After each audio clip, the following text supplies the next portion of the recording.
Alors là, le tyranno local s'appelle Paul Biya. Devant un public acquis à sa cause, l'homme politique français Jean-Luc Mélenchon s'en prend vertement à la politique gouvernementale du président camerounais Paul Biya.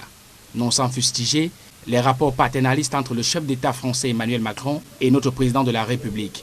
Le leader de la France insoumise, reprenant un angle d'attaque bien propre à l'opposition camerounaise, soutient que ce 8e mandat auquel s'engage Paul Biya va négativement impacter sur des millions de Camerounais et par ricochet sur la France qui partage des liens historiques avec le Cameroun. Tout ça va mal tourner et ça va directement concerner des millions d'hommes et de femmes qui sont liés à nous directement, soit par les liens d'immigration et liens de famille, soit parce que, procédant du même univers, nos intérêts se trouvent liés les uns aux autres. Alors, y a-t-il des nuages sombres sous le ciel des relations diplomatiques entre Yaoundé et Paris, sachant qu'officiellement, la France n'a pas félicité le président Paul Biya après sa réélection? Pour l'homme politique et cadre influent du RDPC Elvis Ngolé, il n'en est rien. Les propos de M. Mélenchon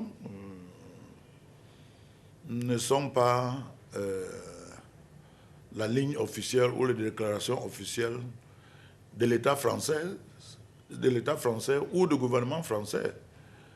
L'État français et le gouvernement français avec lequel le Cameroun a des relations historiques, traditionnelles,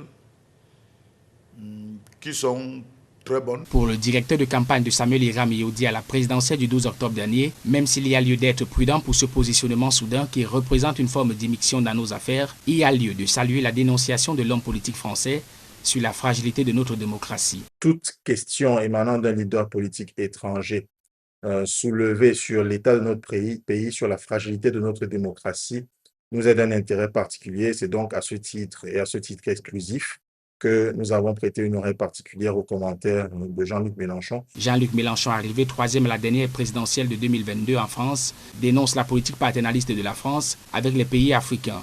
Il propose de construire une relation avec l'Afrique basée sur la souveraineté des peuples.